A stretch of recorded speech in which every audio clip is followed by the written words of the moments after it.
Hello, आदाब, सत श्री अकाल, नमस्कार। केम छो बच्चा लोग? आई होप सब बढ़िया है, मज़े में मस्ती कर रहे हैं घर पे। और कोविड की सिचुएशन काफ़ी क्रिटिकल होती जा रही है धीरे धीरे, तो आप अपना ध्यान रखिएगा। तो हम जैसा कि बात कर रहे थे चैप्टर नंबर 3 के बारे में, सरल रेखा में गति, स्ट्रेट लाइन मोशन के बारे में, तो उसके ऑलरेडी हमने 4 लेक्चर अपलोड कर दिए हैं। काफ़ी कुछ अपन ने पढ़ लिया है। आज जो हमारा टॉपिक है वो बहुत ही इंटरेस्टिंग है। फिफ्थ जो हमारा लेसन है, इसमें अपन बात करने वाले हैं गति के समीकरणों के बारे में। ठीक है, आप लोगों ने पढ़ी भी हो, बचपन से पढ़ी होगी गति के समीकरण। v equals to u plus a t, s equals to u t plus half a t square, और एक v square equals to u square plus 2as। ये तो आपने पढ़ी है। एक फोर्थ समीकरण में और डिराइव करवाऊंगा, वो क्या है, कैसे, वो अपन बात करने वाले हैं। तो आज हमारा टॉपिक बहुत इंटरेस्टिंग है, डेरिवेशन वाला पार्ट है, थोड़ा सा मैथमेटिकल पार्ट है। तो थोड़ा सा बायोलॉजी वाले बच्चों को थोड़ा सा बैक पैक करके रखना पड़ेगा। जो अपन ने पढ़ा है इंटीग्रेशन, डिफरेंशिएशन, समाकलन, अवकलन, सबका अच्छा खासा यूज है यहाँ पे, मस्त वाला। ठीक है, तो आई होप सबको मजा आएगा ये वीडियो देखने में। और अगर इससे पहले के वीडियो नहीं देखे हैं तो पहले वो जाके देख के आना, नहीं तो भाई कुछ समझ नहीं आएगा। ठीक है, क्या चल रहा है स्ट्रेट लाइन में। ठीक है, चलो स्टार्ट करते हैं हमारा लेक्सन। ये वही हमारे गाड़ी वाले भैया पीछे झंडा लगा के आ गए। ठीक है, और टॉपिक लिखे है हमारी इक्वेशंस ऑफ मोशन, यानी गति के समीकरण। तो देखो, आप सब बचपन से जानते हो कि गति के आप लोगों ने जो समीकरण पढ़े हैं वो एक मेथड तो आपने पढ़ा ही है ग्राफीय विधि से, ठीक है, ग्राफिकल मेथड से। और दूसरा जो मेथड हमारा होता है वो कलन विधि होती है, कैलकुलस मेथड। ये वाला मेथड ज्यादा इंपॉर्टेंट है। क्यों इंपॉर्टेंट है? क्योंकि ये बाकी वाला पार्ट तो हमने क्या बोलते हैं 10th क्लास में पढ़ लिया था, तो इसलिए नीचे वाला ज्यादा इंपॉर्टेंट है। कलन को इंग्लिश में बोलते हैं कैलकुलस। तो कैलकुलस का यूज करके, मतलब इंटीग्रेशन और डिफरेंशिएशन का यूज करके अपन ये डिराइव करेंगे। बट ध्यान रखिएगा, गति की ये समीकरण सिर्फ और सिर्फ तभी वैलिड होती हैं जब हमारा त्वरण क्या हो, एक समान हो। त्वरण एक समान का मतलब हमारा त्वरण यानी एक्सेलरेशन क्या होना चाहिए, कांस्टेंट यानी नियत होना चाहिए। अगर वो नियत है यानी चेंज नहीं हो रहा है, तो ही ये गति की समीकरण निकल सकती है, और अदरवाइज नहीं। ठीक है, गति की समीकरणों में एक्चुअली क्या करते हैं, कुछ पैरामीटर्स यानी कुछ चीजें जैसे कि u, v, t, s, इनमें रिलेशन निकालते हैं। तो कुछ ऐसे पैरामीटर है, देखो इसमें एक होता है u, एक होता है v, एक होता है t, एक होता है s और एक होता है a।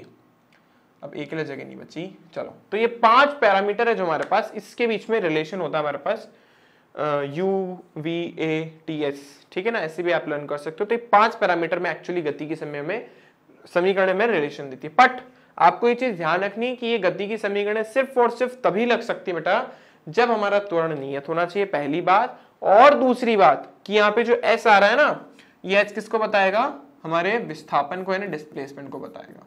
ठीक है ना, दूरी निकालनी है तो फिर उसके लिए हम क्या करेंगे क्या नहीं, वो जैसे क्वेश्चन करेंगे तो आपको समझ आएगा। ठीक है, तो ये सिर्फ और सिर्फ कब वैलिड है, जब हम बात कर रहे हो डिस्प्लेसमेंट यानी विस्थापन के बारे में। ठीक है, तो इन 5 पैरामीटर में अपने को रिलेशन देखना है और इक्वेशन ऑफ मोशन डिराइव करनी है। चलो, तो पहला मेथड बहुत ही फेमस और बहुत ही इजी मेथड, बचपन से जानते ही हो आप लोग, क्लास 9th में भी पढ़ाई था। तो बहुत इजी सा एक्सपेरिमेंट है, मैं आपको समझाने की कोशिश करता हूँ क्या कहानी चल रही है। मान लेते हैं कि मेरे पास एक, मान लो कि कार है, छोटी सी है ना, ब्लैक कलर की कार, जैसी दिख तो नहीं रही पर मान लो कार है। ठीक है, तो मैं मान रहा हूँ कि भाई मेरा कार चल रही है मस्त, धीरे धीरे हल्ले हल्ले चले। ठीक है, तो मेरी स्टार्टिंग के अंदर जब मैंने उसको ऑब्जर्व करना स्टार्ट करा तो मेरी कार ऑलरेडी चल रही थी। ठीक है ना, मान लो ये रोड है, ग्रीन कलर का रोड बना देते हैं अपन। तो ये ग्रीन कलर का हमारा रोड है, रोड पे मान लो एक पोल लगा हुआ है, पोल मतलब खंबा लगा हुआ है। ठीक है, तो अपने को क्या करना है, अपने को एक छोटा सा काम करना है, हम एक कार बना देते हैं हमारी रेड कलर की कार। तो ये रेड कलर की कार जो है हमारी, थोड़ा पीछे कर देते हैं इसको, अच्छा रहेगा। तो ये जो रेड कलर की हमारी कार है, हाँ एक मिनट, तो ये रेड कलर की कार आ गई हमारे पास, और इस रेड कलर की कार के ब्लैक कलर के व्हील्स, ये पहिए। ठीक है, तो ये हमारा इनिशियल पॉइंट है, मतलब ये प्रारंभिक बिंदु है। जब हमने ऑब्जर्व करना स्टार्ट करा तो हमने इस पोल को इनिशियल पॉइंट यानी प्रारंभिक बिंदु माना है, और इस पोल को अपन ने फाइनल पॉइंट यानी अंतिम बिंदु माना है। कार इससे पहले भी गति कर रही थी और इसके बाद भी गति करती रहेगी, हमें उससे मतलब नहीं है। हमें गति कब देखनी है, इन पोल्स के यानी इन खंभों के बीच में, बस इसके बीच में जो भी उसकी गति हो रही है ना, उससे हमें मतलब है बस। ठीक है, तो मान लो आप एक ट्रेन कहीं बैठे हो मस्त, सामने आपको एक खंबा दिखा, कार बहुत चौड़ी सी, जोर से, स्पीड सा, तो आपने मान लो उस पहले वाले पोल को, पहले वाले खंबे को प्रारंभिक बिंदु मान लिया। अब कार मस्त चले जा रही है, चले जा रही है, चले जा रही है, आप ऑब्जर्व करो, ऑब्जर्व करो, ऑब्जर्व करो, एक और खंबा आया, जैसे उसके बाहर गई आपकी ऑब्जर्वेशन खत्म। तो यहाँ पे भी कुछ ऐसी कहानी चल रही है, ठीक है, ये पहला खंबा और ये आपका अंतिम खंबा। तो अब ऐसा मान के चलेंगे कि जब इस खंबे के अंदर से एंटर मतलब प्रारंभिक बिंदु से चलना प्रारंभ करती है, तब इसका प्रारंभिक वेग ऑलरेडी कितना था, प्रारंभिक वेग को हम बताते हैं u से। तो हम मान लेते हैं कि इसका प्रारंभिक वेग कितना है u। विजुअलाइज करने के लिए आप बोल दो जैसे 20 मीटर प्रति सेकंड है, ठीक है ना, और ये एक समान रूप से त्वरित हो रही है। एक समान रूप से त्वरित होने का मतलब है कि आप एक्सेलरेट कर रहे हो, आपने गाड़ी का, भाई ये तो है तो एक्सेलरेटर तो पैरों में होगा, और अगर बाइक चला रहे हो तो गाड़ी में उसको एक्सेलरेट करने के लिए ऐसे हैंडल पे होता है जो एक्सेलरेट कर रहे हो। तो जब उसको एक्सेलरेट करोगे तो इस पर्टिकुलर टाइम पीरियड के बीच में आपका त्वरण कितना रहेगा, आपका त्वरण रहेगा a, क्योंकि आप एक्सेलरेट कर रहे हो, गाड़ी को त्वरित कर रहे हो। इसमें आपने समय कितना लिया, इस पूरी के लिए समय लिया आपने t, और इस समय आपने विस्थापन कितना तय करा, विस्थापन दूरी नहीं, विस्थापन आपने तय करा s, तो s हो गया हमारे पास विस्थापन, ठीक है। और जब गाड़ी दूसरे पॉइंट से निकली, यानी जब उसने t समय के अंदर ये s विस्थापन तय कर लिया, तो जब वो इस दूसरे वाले पोल से निकली तब उसका अंतिम वेग क्या रहा था, उसका अंतिम वेग रहा आपके पास v। आई होप इतनी बात क्लियर हो गई होगी। तो कुछ पैरामीटर है हमारे पास, ये 5 पैरामीटर जो अपने को समझने, मान लो 20 मीटर था, 30 मीटर प्रति सेकंड हो गया, ठीक है ना, और मान लो क्या बोलते हैं कि उसका जो त्वरण है वो आपका 1 मीटर प्रति सेकंड स्क्वायर है, और समय उसने 10 सेकंड लिया, ठीक है। तो आराम से हो जाएगी, हर सेकंड उसका वेग एक फिट से बढ़ता जा रहा है, तो 10 सेकंड में 10 बढ़ गया। तो ऐसा कुछ मैंने जस्ट एग्जांपल दिया, ऐसा होता नहीं है रियलिटी में, है ना, जस्ट एक एग्जांपल दिया आपको समझाने के लिए। तो एक कार है, इनिशियल यानी प्रारंभिक वेग u से चल रही थी, ठीक है, t समय बाद एक समान रूप से त्वरित हो रही थी a त्वरण से, तो t समय बाद उसका जो वेग है वो u से कितना हो जाता है, v हो जाता है। और इस समय अंतराल में उसने कितना विस्थापन तय करा, उसने विस्थापन तय करा s। विस्थापन का मतलब अगर मान लो कार यूं यूं यूं यूं यूं यूं भी जा रही हो तो हमें मतलब नहीं है, हमें किससे मतलब है, विस्थापन से, बस इन दोनों से। तो हमने विस्थापन कितना लिया, s, विस्थापन है, दूरी नहीं, ठीक है। तो आई होप आपको ये सब चीजें क्लियर हो गई होगी। अगर ये चीजें क्लियर हो गई तो अब हम क्या कर सकते हैं, हम इक्वेशन ऑफ मोशन डिराइव कर सकते हैं, ठीक है। तो मैं लिख देता हूं यहाँ पे हमने क्या क्या माना है। u हमारा है प्रारंभिक वेग, तो ये हो गया हमारा प्रारंभिक वेग, ठीक है। इसके बाद हमने क्या माना, a क्या है उसका त्वरण, t समय में कितना विस्थापन तय करा उसने, s, तो s हो गया विस्थापन, और इस समय में उसका वेग कितना हो गया, v, तो v हो गया हमारा अंतिम वेग, अंतिम वेग, ठीक है। तो ये 5 पैरामीटर, बस इसमें रिलेशन निकालना। तो सबसे पहले देखो, हमने जो कर्व बनाया है, जो वक्र बनाया है, वो वेलोसिटी टाइम ग्राफ बनाया है, यानी वेग समय वक्र बनाया है। तो देखो इनिशियली ऑब्वियस ही बात मैं आपको बोल रहा हूँ कि उसकी कुछ ना कुछ वेग है, तो ये उसका वेग है u। मान लो 5 से चल, इनिशियली जैसे हमने 20 से माना था तो 20 है उसका वेग, और ये t टाइम, ये 0 टाइम है, जब ऑब्जर्वेशन स्टार्ट करी थी तब वो इतने ही वेग से चल रहा था, और t टाइम के बाद, ये देखो t टाइम के 10 सेकंड के बाद उसका वेग u से बढ़ के कितना हो जाता है, u से उसका वेग बढ़ के हो जाता है v। तो ये हो गया हमारा v। आई होप समझ आ गया होगा। ये v क्या है, ये पूरा, जैसे मान लेना हम 30 बोला हमने, तो 0 से लेके 30 ये पूरा है, जबकि ये 0 से लेके 20 तक है। तो u क्या है, ये पूरा का पूरा। आई होप समझ आ रहा होगा सबको, ये पूरा का पूरा u है, और ये पूरा का पूरा क्या है हमारे पास, ये पूरा का पूरा हमारा v है। समझ आ गया होगा, वो बहुत ज्यादा इधर कोने में चला गया है, ठीक है। तो अपने को क्या करना है, सबसे पहले तो अपने को निकालनी है इसकी ढाल, पहले समीकरण के लिए। तो सबसे पहले अपन निकालेंगे इसकी ढाल। तो हम जानते हैं ढाल किसके बराबर होता है, y में परिवर्तन अपॉन x में परिवर्तन, और हमें पता है क्योंकि ये वेग समय ग्राफ है तो इसकी ढाल हमें त्वरण देगी, ठीक है, क्योंकि वेग बटा समय जो होता है वो त्वरण के बराबर होता है। तो हमें पता है कि इसकी ढाल हमें त्वरण देगी। हम 2 बिंदु ले रहे हैं, तो ये वाला, इसका तो स्लोप निकाल रहे अपन, इसका, क्योंकि गति तो इतने में ही हुई है, बाकी नीचे से तो मतलब नहीं, क्योंकि हमने यहाँ से ऑब्जर्व करना स्टार्ट किया, यहाँ पे खत्म करा। तो ऐसे उसका जो त्वरण एक समान रूप से बढ़ रहा है, तो बढ़ रहा तो ऊपर जाएगा, और ये अपने को कोण निकालना, मतलब यही हमारा हम ढाल निकालना चाहते। तो ढाल अंतिम माइनस प्रारंभिक, मतलब वही y2 minus y1 upon x2 minus x1, ठीक है। ध्यान से सुनना, अब y पे कौन है, v, मतलब वेग। तो अंतिम वेग हमारे पास कितना है v, प्रारंभिक वेग कितना है u, v और ये u, ये t और ये 0। तो नीचे कितना लिख देंगे हम t माइनस 0। ठीक है, तो हमें क्या मिला, हमें मिला a बराबर, ये तो भाई समीकरण आ गई हमारे पास, ये तो फॉर्मूला है एक्सीलरेशन का यानी त्वरण का, तो यही तो होता है। अब बस इससे पहले इक्वेशन आ जाएगी। तो देखो ये इसको इधर लेके गए तो at बराबर v माइनस यू, इन भाई साहब को भी इधर ले जाओ तो ये हो गया u प्लस at, ऋणात्मक था ना वहां पे जाके धनात्मक हो जाएगा। तो ये गति की पहली समीकरण आ गई, ये हमारा गति का प्रथम समीकरण है, गति का प्रथम समीकरण। गति के द्वितीय समीकरण में हम विस्थापन निकालते हैं। अब बात ऐसी है कि विस्थापन जब हमें निकालना है तो विस्थापन का सूत्र क्या होता है, सॉरी इस वेग समय ग्राफ से विस्थापन हम निकालते कैसे हैं। हमें पता है कि वेग समय ग्राफ का अंडर कर्व एरिया यानी वक्र से परिबद्ध क्षेत्रफल हमें उसका क्या देगा, उसका विस्थापन देगा। तो हमें निकालना है विस्थापन। तो विस्थापन के लिए जो कर्व है, इस कर्व के नीचे का एरिया बना निकालना है। तो मैं थोड़ा हाईलाइट कर देता हूं, जो एरिया अपने को निकालना है, ग्रीन तो ग्रीन मैच हो गया, चलो येलो ले लेते, येलो भी मैच हो रहा है, अरे सब कलर ले लिए क्या हमने। तो ये कुछ इस तरीके का हमें एरिया चाहिए पूरा, थोड़ा सा हाईलाइट कर देता हूं मैं, ये पूरा एरिया अपने को चाहिए, ये एरिया चाहिए। तो आपको इस एरिया के अंदर दिख रहा होगा ये एक चतुर्भुज, ठीक है। तो इस चतुर्भुज का क्षेत्रफल आएगा, सबको पता होगा 1/2 इंटू समानांतर भुजाओं का योग गुणा ऊंचाई, दिख रहा है ना, ये एक समानांतर भुजा, ये एक समानांतर भुजा, और इनके मध्य की दूरी कितनी है t।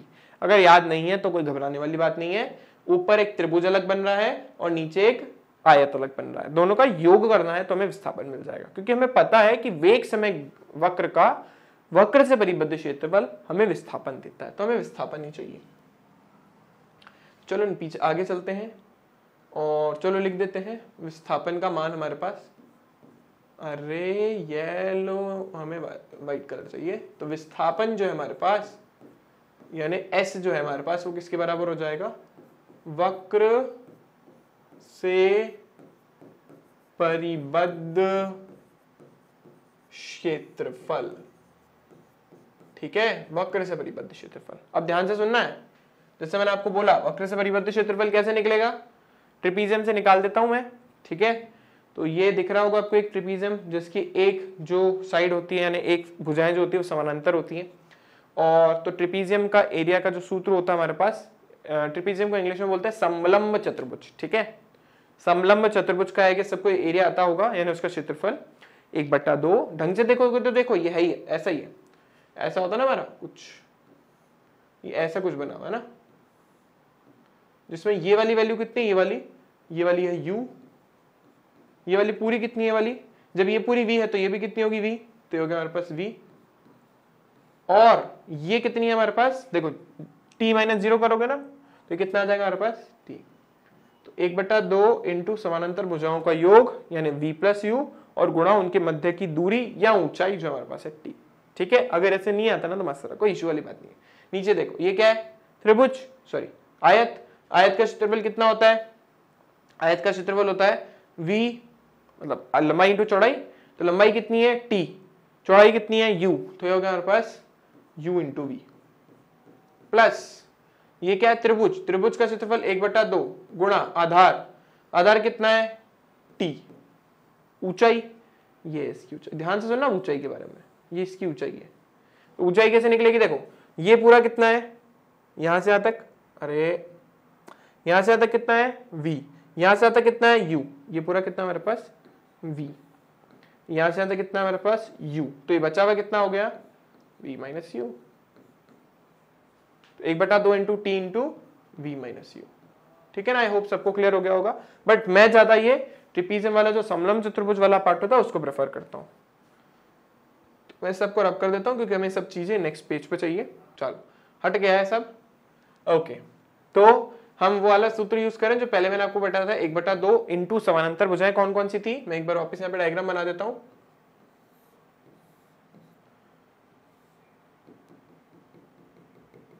ये हमारे पास t है, ये हमारे पास u है, ये हमारे पास v है, ठीक है, तो 1/2 इंटू समानांतर भुजाएं कौन है, u प्लस v, और ऊंचाई यानी हाइट यानी उन दोनों के मध्य की दूरी कितनी है, t, तो ये हमें मिल गया हाफ इंटू u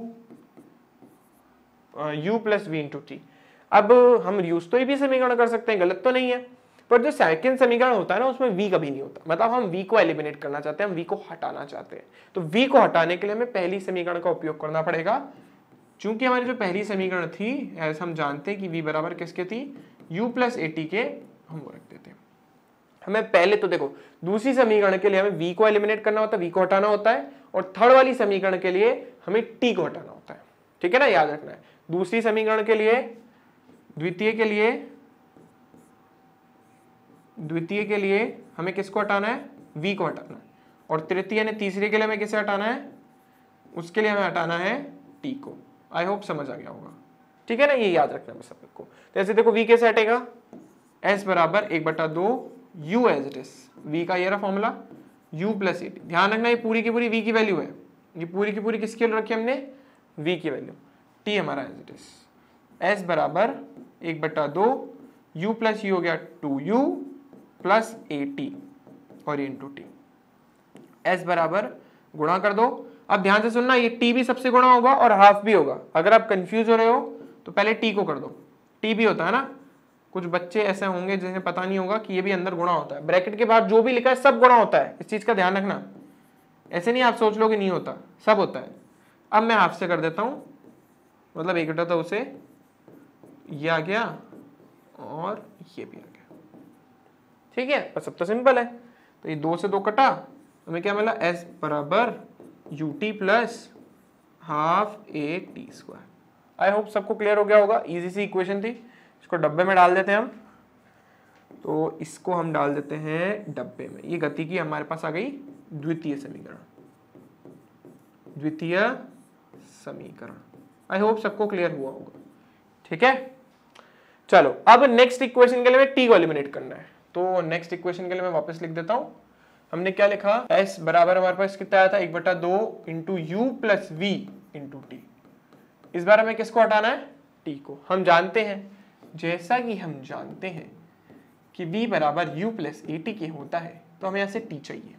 t कैसे आएगा, सिंपल, इसको यहाँ लेके जाओ, बराबर a इंटू टी, t चाहिए, a को भी भाई साहब को नीचे ले जाओ क्योंकि यहाँ पे गुणा में है, इसका यूज करना है अपने को। तो 1/2 u प्लस वी और v माइनस यू बटा a, ठीक है ना। आई होप सबको इतना क्लियर हो गया होगा, बहुत बेसिक सी चीज है ये। अब तो यार 9th 10th की मैथमेटिक्स लगानी है, और तो क्या। तो मैं थोड़ा सा फ्लिप कर देता हूँ, मतलब पहले मैं v को लिख देता हूँ, फिर u को लिख देता हूँ, और यहाँ पे हमारे पास v माइनस यू और नीचे हमारे पास चल रहा है a, ठीक है ना। a वैसे भी सबके भाग में भी आया तो कोई फर्क नहीं पड़ना क्योंकि है तो भाग में। तो अब यहाँ पे आपको एक छोटा सा कौन वो दिख रहा होगा, वही एक u plus v, u minus v, a plus b, a minus b, a square minus b square की आइडेंटिटी। तो ये v plus u, v minus u किसके बराबर आया, v square minus u square के, ठीक है। इसका यूज करा अपन ने, s बराबर किसके आया, v square minus u square upon 2a, ठीक है। अब इसको यहाँ गुणा कर दो, तो 2as is equals to v square minus u square, ठीक है। चाहिए तो यहीं तक छोड़ दो, ये तो मैं तो थोड़ा ऐसे लिखता हूँ यार कि 2as plus v u square equals to v square, ये हमारी आ गई तृतीय समीकरण। आई होप सब कुछ समझ आ गई होगी, ठीक है ना। इजी है, कुछ वो नहीं है, बस सेकंड में अपने को v को हटाना है और थर्ड में अपने को t को हटाना है, ठीक है। अब आते हैं अपन फोर्थ समीकरण पे, सर वो कैसे निकलेगी और फोर्थ समीकरण में बताती क्या है। मैं लिख देता हूँ यहाँ पे, ये हमारी तृतीय समीकरण। तो तृतीय समीकरण तो हो गई। अब हमें जो चतुर्थ समीकरण निकालनी है वो एक्चुअली सेकेंड वाले का थोड़ा सा एक्स्ट्रा फॉर्म है।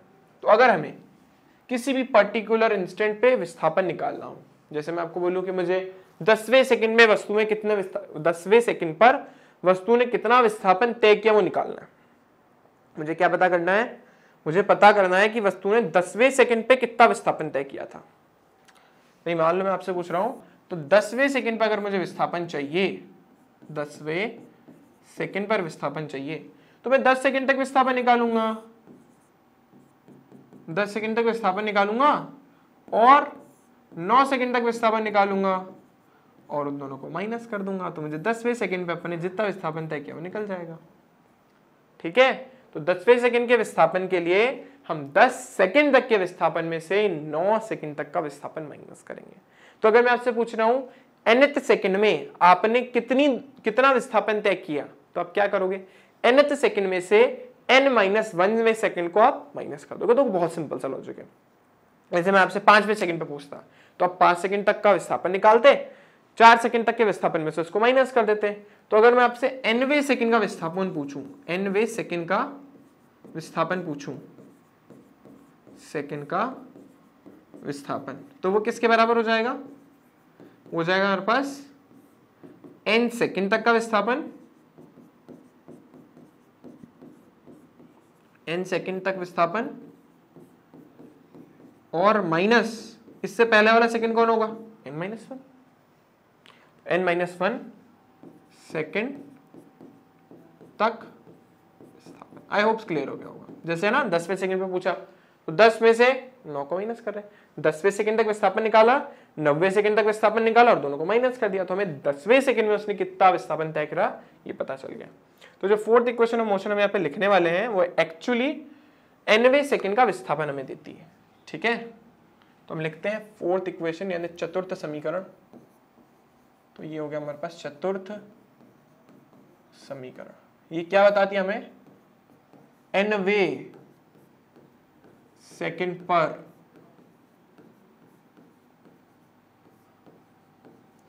वस्तु का विस्थापन।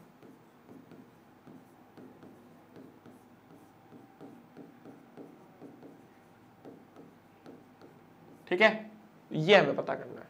तो nवें सेकंड के लिए अपन लिखेंगे Sm, क्योंकि विस्थापन निकालना है। तो अपन क्या करेंगे, इसके लिए t बराबर n तक के जो भी विस्थापन है उसको t बराबर n-1 में से माइनस कर देंगे। अब ध्यान से सुनना है, हमने जो विस्थापन का सूत्र पढ़ा है वो ये होता है, मैं ऊपर लिख देता हूं थोड़ा।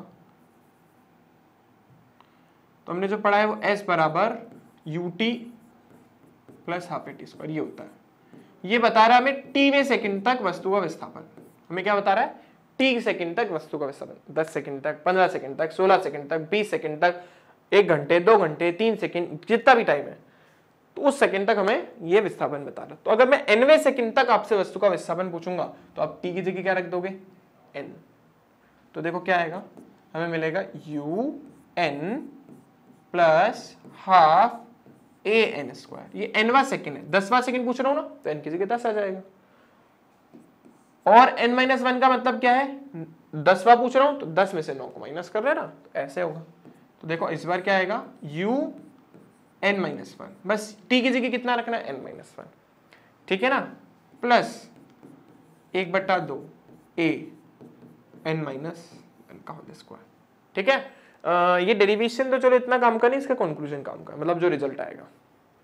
डेरिवेशन कुछ एग्जामिनर पूछते हैं और कुछ नहीं। ठीक है ना, अब इसको खोलते हैं अपन। इनके साथ तो कुछ होना नहीं बेचारों के साथ, ये तो एज इट इज ही है। और इसको थोड़ा कर देते हैं un- का u प्लस, उसको खोलना मत गलती से भी, खोलूं क्या, खोलूं नहीं खोलूं, चलो खोल देता हूं, बिना खोले भी अच्छे से हो जाता है ऐसे। n स्क्वायर माइनस का 2n और प्लस का 1, बिना खोले भी आराम से हो जाता, पर शायद थोड़ी सी प्रॉब्लम होती है आप लोगों को, इसलिए मैंने खोल दिया। अब पीछे का ब्रैकेट खोल दो। जब ब्रैकेट खोलोगे बाहर माइनस का, अंदर का साइन चेंज, तो un as it is, minus minus plus plus, ओहो ये भी माइनस हो गया, माइनस, बाकी पीछे वाले को भी हमने खोला नहीं है। ठीक है ना, ये हमें मिल गया। अब ध्यान से सुनना, un देखो, un प्लस में और ये माइनस में खा गए एक दूसरे को खचर खचर खचर करके। ठीक है, अब आगे देखो, 1/2 an square plus u minus, minus की वजह से अंदर के साइन वापस change, an square minus minus plus 1/2 a as it is, और ये 2n, माइनस प्लस माइनस, ये आया हमारे पास कुल मिला के। बचाइए, ये भाई साहब इसको खा गए। अब हमारे पास बच क्या रहा है, एक तो u बच रहा है प्लस हाफ an में भी देखो ये इसको खा गया, तो इसको भी हटा ही देते हैं हम। तो बच क्या रहा है, बच हमारे पास यहाँ पे रहा है an और माइनस 1/2 a। मैं तो कह रहा हूँ इसको काटो मत, क्योंकि काटोगे तो थोड़ी प्रॉब्लम हो जाएगी, ऐसा करो मत काटो, ठीक है ना। जो फाइनल रिजल्ट आता है वो थोड़ा याद करने में आसानी होगी, इसलिए मैं काट नहीं रहा हूँ। काटूंगा नहीं तो देखो क्या होगा, वापस लिख देता हूँ। एक शॉर्टकट भी बताऊंगा फिर अभी मैं ना, ये तो बहुत लॉन्ग हो गया ना, तो इसका शॉर्टकट बताऊंगा। अब इसमें से और इस वाली टर्म में से वापस हाफ ए कॉमन ही ले लो आप। तो आप जब हाफ ए कॉमन लोगे अंदर बचेगा 2n, और ऐसा करो आप, हाँ चलो ठीक है 2n - 1 लिख दो, कोई इशू नहीं है। ये हमारे पास आ गया nवें सेकंड में वस्तु का विस्थापन। सूत्र काम का है काफी, बहुत इंपॉर्टेंट सूत्र है ये, चतुर्थ समीकरण। देखो मैं जो आपको दूसरा मेथड बता रहा था वो थोड़ा इजी पड़ता। हम क्या करते हैं, इसको पहले खोल देते हैं, खोलने के बाद इसको और इस टर्म को साथ में लेते हैं, इस वाली टर्म को साथ में लेते हैं, और इसमें से और इसमें से 1/2 a कॉमन लेते हैं। अंदर a स्क्वायर, ये माइनस है तो यहाँ माइनस आ जाता, और माइनस b स्क्वायर की आइडेंटिटी लगा देते, तो उससे 2 मिनट में 2 स्टेप में क्वेश्चन सॉल्व हो जाता। ठीक है, तो इतनी लंबी कैलकुलेशन हमें नहीं करनी पड़ती। आई होप क्लियर हो गया सबको। चलो, तो अपन ने चारों समीकरण निकाल दिए। किस मेथड से निकाली अपन ने चारों समीकरण अपन ने निकाली है हमारे ग्राफिकल अप्रोच से, मतलब मेरी ग्राफी विधि से। अब अपने को निकालना है कैलकुलस मेथड यानी कलन विधि से। चलो तो अपन चलते हैं कलन विधि के पास। हाँ, तो कलन विधि देखो, मतलब वही डिफरेंशिएशन इंटीग्रेशन का यूज करना है, तो कोई मुश्किल काम नहीं है तो कुछ कुछ वैसा ही। क्योंकि देखो पहली जो समीकरण होती है v बराबर u प्लस at, वो एक्चुअली किससे आती है, वो आती है हमारे ढाल से। ढाल क्या होती है, अब जैसे हम पहली समीकरण निकालना चाहते हैं, तो हम जानते हैं ना, हमने वहां पे भी तो त्वरण ही लिया था, यहाँ पे भी त्वरण ही लेना है। बस वहां पे क्या बोलते हैं हम, v माइनस यू अपॉन ऐसा कुछ लिख रहे थे ना, तो यहाँ पे हम सीधा सीधा, क्योंकि ताक्षणिक के बारे में बात कर रहे हैं इसलिए ये लिख देंगे, सिंपल। फिर हम थोड़ा सा क्रॉस करेंगे, ये कर दिया हमने। फिर हम समाकलन करेंगे, समाकलन करते हैं, ऐसा करो एक एक स्टेप में कर लो, मच बेटर है, नहीं तो गड़बड़ हो जाएगी। तो ऐसा लिख देते हैं, दोनों और समाकलन करने पर, दोनों और समाकलन करने पर देखो क्या होगा, ADT is equals to dv। अब यहाँ पे लिमिट्स भी लगानी है, हमें सीमाएं भी लगानी है। तो हमारा वेग, क्योंकि यहाँ पे देखो समाकलन v के सापेक्ष हो रहा है, मतलब वेग के सापेक्ष हो रहा है, तो हमारा वेग u से किसमें चेंज हुआ, v से। यहाँ पे समाकलन किसके सापेक्ष हो रहा है, t के सापेक्ष, तो हमारा समय 0 से कहां पे परिवर्तित हुआ, t तक। ग्राफ में याद करो, पीछे जो बताया था मैंने आपको, कुछ ज्यादा आ गया, हाँ इसके अंदर देखो समय कहां से कहां पे परिवर्तित होता है, 0 से t तक, और हमारा जो वेग है वो कहां से कहां परिवर्तित होता है, u से लेकर v तक। तो हमने लिमिट भी उसकी वही लगाई, मतलब सीमा भी वही लगाई है। ठीक है, आई होप इतना तो क्लियर हो गया होगा। अब बस समाकलन करना है। इसमें a तो मैंने आपको पहले बोल दिया नियतांक है, क्योंकि कांस्टेंट है तो उसको बाहर पटक दो।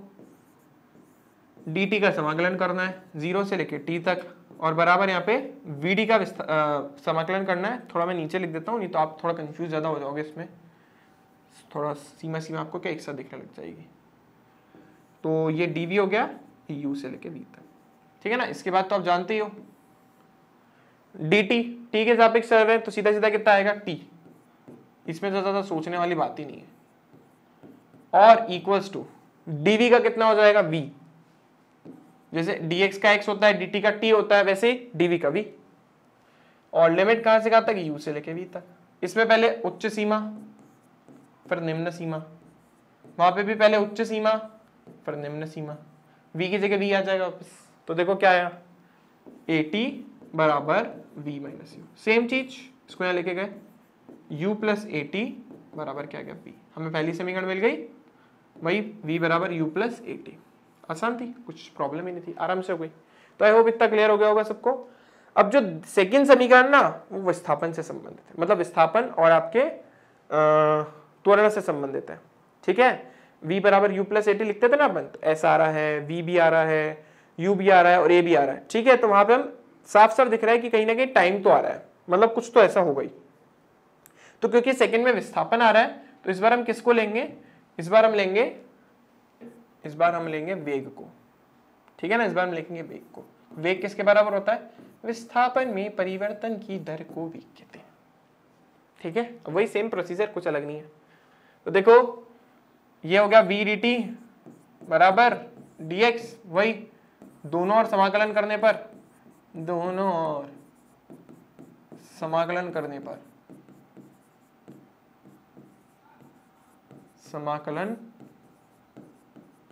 करने पर यहां कितना आ जाएगा v dt, यहां कितना आ जाएगा dx।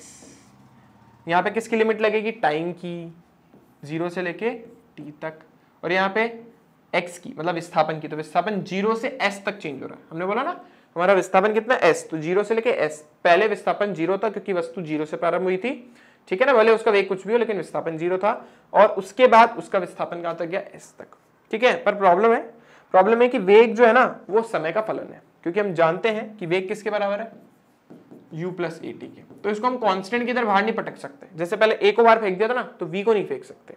क्यों नहीं फेंक सकते, क्योंकि v t पे डिपेंड करता है, a किसी पे डिपेंड नहीं कर रहा था, a नियतांक था, लेकिन v परिवर्तित हो रहा है। जो चीज परिवर्तित होती है ना उसको अपन कभी भी बाहर नहीं फेंकते। भाई v का मान जो है u से v तक परिवर्तित हुआ, मतलब a का मान परिवर्तित हो रहा है, इसका मतलब हम उसको कांस्टेंट मानकर, नियतांक मान के बाहर नहीं फेंक सकते, तो हमें उसका मान रखना पड़ेगा। जैसे हम ग्राफिकल मेथड में भी रखते थे, यहाँ पे भी हमें उसका मान रखना पड़ेगा। क्या रखेंगे देखो, तो लिख दो यहाँ पे, चूंकि v बराबर u प्लस ए टी होता है, तो इसको रख दो यहाँ पे। देखो कितना आएगा, u प्लस ए टी और ये dt 0 से लेके t तक बराबर dx 0 से लेके s तक। आई होप इतना क्लियर हो गया होगा सबको।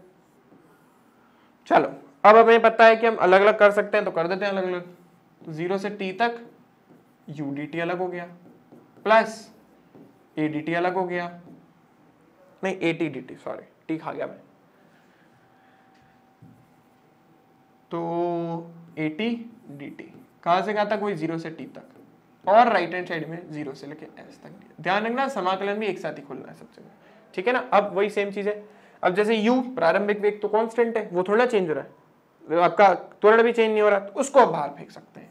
उसमें t को बाहर, u को बाहर फेंका, और इसमें अपन ने a को बाहर फेंका।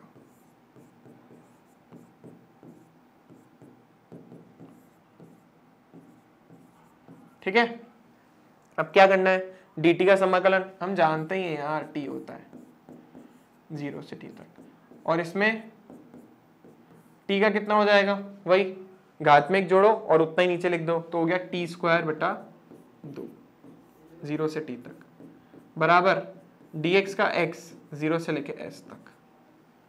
ठीक है, तो वही सबसे पहले रखेंगे अपन उच्च सीमा रखा, माइनस फिर निम्न सीमा। ठीक है, फिर चाहिए तो इस दो को भी बाहर ले लेते हैं, जैसे हमने पहले किया है, तो आई होप कि बार बार ये चीजें बताने की जरूरत नहीं है।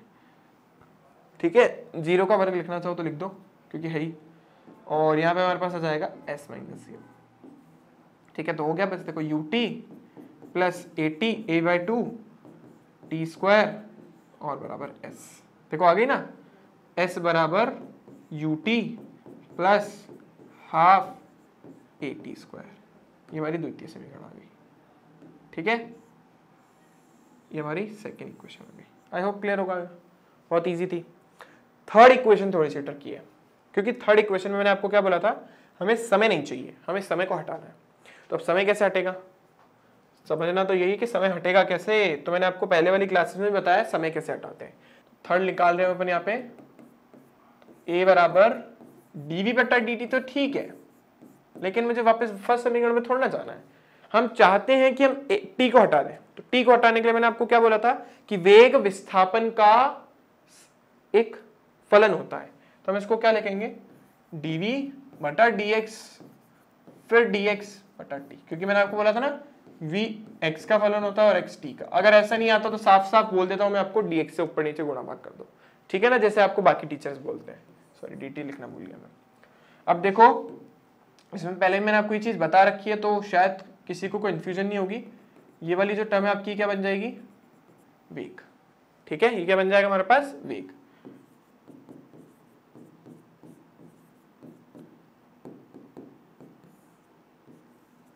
ठीक है, ये हमारे पास बन गया वेग।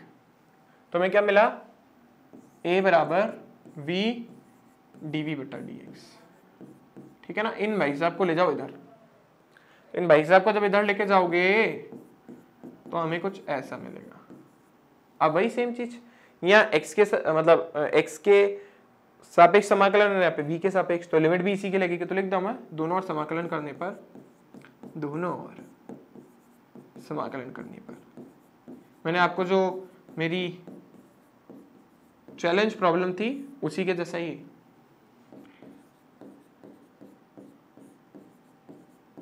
तो यहां पे हमारे पास आ जाएगा a dx 0 से लेके s तक, क्योंकि x का हमें वो लगाना है लिमिट, और v से dv तक, u से v तक। ठीक है, और a को बाहर फेंको, लेकिन v के सापेक्ष हो रहा है तो v को बाहर नहीं फेंक सकते। a को बाहर फेंका, इसका हो गया हमारे पास x 0 से s तक बटा सॉरी बराबर, इसका हो जाएगा v स्क्वायर बटा 2 u से लेके v तक। ठीक है, इसके बाद देखो वही सबसे पहले उच्च सीमा, फिर निम्न सीमा, बराबर 1/2 को ले लो बाहर एज यूजुअल, पहले उच्च सीमा फिर निम्न सीमा। अभी इक्वेशन दिखने दी, v स्क्वायर बराबर u स्क्वायर प्लस 2s होती है, तो इस 2 को वहां फेंक दो, 2as बराबर v square minus u square. तो देखो क्या मिला हमें, v स्क्वायर, वही इसको यहाँ पे लेके गए अपन, v स्क्वायर बराबर u square plus 2as। I hope clear हो गया होगा। ये हमारी थर्ड इक्वेशन होगी। ठीक है, फर्स्ट निकाल ली, सेकंड निकाली, थर्ड निकाली, अब फोर्थ निकाली कैलकुलस मेथड से। तो फोर्थ वाली में कुछ भी नहीं है। देखो मैं आपको बता देता हूँ फोर्थ वाली में अपने को करना क्या है, सब कुछ यही करना है। तो मैं फोर्थ वाली में पूरा नहीं कर रहा, फोर्थ वाली में हम यहाँ तक तो पहुंच जाएंगे, बिल्कुल यहाँ तक बिल्कुल सेम ही होगा, बस जो हमने समय रखा है यहाँ पे 0 से t तक, लेकिन मुझे तो nवें सेकंड पे चाहिए। मुझे तो ये पता करना है कि उसने nवें सेकंड में कितना विस्थापन तय करा है। तो यहाँ पे लिमिट चेंज करके मैं यहाँ पे क्या लिखूंगा, n-1 से n तक, n-1 से n तक। इस चीज का ध्यान रखना बस। यहां से मैं स्टार्ट कर रहा हूं फोर्थ इक्वेशन। तो फोर्थ इक्वेशन अपन देखेंगे, देखो वही है सेम, कुछ भी नहीं है। v dt था बस n-1 से n-1वें सेकंड से n तक, जैसे 90 से 10वें सेकंड तक। तो 10 तक निकाला था, फिर उसको 9 में से माइनस किया था ना, तो 10वें सेकंड पे जाना है, तो 9 सेकंड से 10वें सेकंड में कितना उसने विस्थापन तय किया है, ये अपने को पता करना है। यहाँ पे तो 0 से s ही आएगा, dx मैंने वही बोला था, v बराबर कितना रखेंगे, u प्लस at। मैं एक स्टेप थोड़ा सा ऊपर से चला गया। ठीक है, वही रखेंगे same, u plus a into T dt, और ये होगा हमारे पास n-1 से n तक, और ये हमारे पास dx 0 से लेके s तक। वही स्प्लिट करना है जैसे पहले किया था। मैं डायरेक्ट बोल देता हूँ, u बाहर आएगा आपका dt जैसे पहले किया था, थोड़ा नीचे लिखना पड़ेगा। ठीक है ना, बिल्कुल सेम ही वैसा ही है। देखो चलो मैं कर देता हूँ यार, कुछ बच्चों को फिर कंफ्यूजन क्रिएट हो, इससे अच्छा है कि मैं कर दूं। n-1 से n तक a dt plus at dt n-1 से n तक बराबर 0 से s तक dx। ठीक है, इसके बाद देखो ये u बाहर जाएगा, यहाँ पे सिर्फ t हो जाएगा, u बाहर चला गया, n-1 से n तक। फिर देखो इसके अंदर सेम, a आपका बाहर जाएगा, t स्क्वायर बाय 2 हो गया, तो t स्क्वायर और 2 मैंने बाहर ले लिया वापस जैसे पहले किया था। t के अंदर वही घात कितनी है, 1 है ना इसके ऊपर, 1 प्लस 1 2, और नीचे भी 2, तो 2 को अपन बाहर ले लेते हैं, तो बाहर ले लिया अपन n-1 से n तक, और राइट हैंड साइड में हमारे पास हो जाएगा x 0 से लगे s तक। ठीक है, बस हो गया हमारा काम। u सबसे पहले रखना है n माइनस, ब्रैकेट में रखना है इसको लोअर लिमिट को, क्योंकि बाहर माइनस का साइन है। ऐसा नहीं आप डायरेक्टली लिख डालो, नहीं तो गड़बड़ी आएगा उत्तर। भाई n माइनस फिर लोअर लिमिट रखते हैं ना, तो क्योंकि नीचे इसके अंदर भाई कुछ ना कुछ टर्म आ रही है, इसलिए बार ब्रैकेट लगा दिया अपन ने, ठीक है। प्लस a बटा 2 फिर वही n square minus n minus 1 का, यही मेथड वहां पे मैं आपको बता रहा था। वहां पे आप करोगे ना जो मैंने आपको पहले बोला था, तो यही वही वाला उत्तर आएगा, लेकिन थोड़ा इजी वे में। अब देखो यहाँ पे हो गया हमारे पास n माइनस n प्लस 1, यहाँ पे खोलना नहीं है, a square minus b square. थोड़ा बता देता हूं मैं, यहाँ पे सबको पता होगा a square minus b square कितने के बराबर होता है, a प्लस बी और a माइनस बी के। आई होप सबको इतनी बात पता होगी। तो बस देखो a हमारा कितना है n और b हमारा कितना है n माइनस 1, तो हम क्या लिखेंगे, एक बार तो दोनों को जोड़ेंगे और एक बार दोनों को घटा देंगे। जब घटाएंगे दूसरी वाली टर्म का चिन्ह परिवर्तित होगा, जब घटाएंगे ना दूसरी वाली टर्म का क्या हो जाएगा, चिन्ह परिवर्तित, क्योंकि बाहर माइनस का साइन है। और राइट हैंड साइड पे कितना है हमारे पास s, देखो यहाँ पे n से n कैंसिल हो रहा है, दोनों कैंसिल हुआ है, यहाँ पे भी n से n कैंसिल हो गया, ये आ गया हमारे पास a बाय 2, ये n और n कितना हो गया 2n माइनस 1, उसका तो 1 है, लिखूं या नहीं लिखूं एक ही बात है, ठीक है। तो देखो आ गया समीकरण s बराबर u plus a by 2 2n minus 1, so ये हमारी फोर्थ समीकरण, ठीक है ना। बहुत काम की, nवें सेकंड पर वस्तु का हमें स्थापन देती है। चलो आई होप सबको बहुत मजा आया होगा इक्वेशन पढ़ने में। तो पढ़ने में मजा आया होगा तो आपको क्या करना है, फटाफट से इसको शेयर करना है, लाइक करना है, सब्सक्राइब करना है, और नेक्स्ट लेसन में जब अपन मिलेंगे तो इसी के क्वेश्चंस देखेंगे, जो बुक के हैं वो भी देखेंगे, और कुछ एक्स्ट्रा मैं अपनी तरफ से इंक्लूड करूंगा, ठीक है। कुछ बच्चे मेरे से पूछते हैं सर आप कौन सी बुक में से पढ़ाते हो, कौन सी बुक में से आप क्वेश्चन लाते हो, तो मेरे पास बहुत सारी बुक्स हैं अलग अलग, उसमें से मुझे जो अच्छे अच्छे क्वेश्चन मिलते हैं आपको सब करा देता हूँ, आपके बोर्ड के पर्सपेक्टिव से, स्कूल के पर्सपेक्टिव से, कंपटीशन के पर्सपेक्टिव से, जेई मेंस और नीट तो आपका क्लियर हो जाएगा। इतनी क्वेश्चंस की मैं प्रैक्टिस आपको करा रहा हूँ, ठीक है, मतलब ऐसे से क्वेश्चंस करा रहा हूँ। बाकी प्रैक्टिस तो आपको करनी है, जैसे मैंने आपको बोला था, आप प्रैक्टिस नहीं करोगे तो भूल जाओ कि कुछ क्रैक होगा, ठीक है। तो स्टे होम, स्टे सेफ, मेहनत करते रहो, और क्या बोलते हैं, जो भी प्रॉब्लम हो, जो क्वेरी हो, आप कमेंट कर देना, मैं आपका रिप्लाई जरूर दूंगा। Okay, thank you for watching this video, मिलते हैं नेक्स्ट वीडियो में, बाय बाय।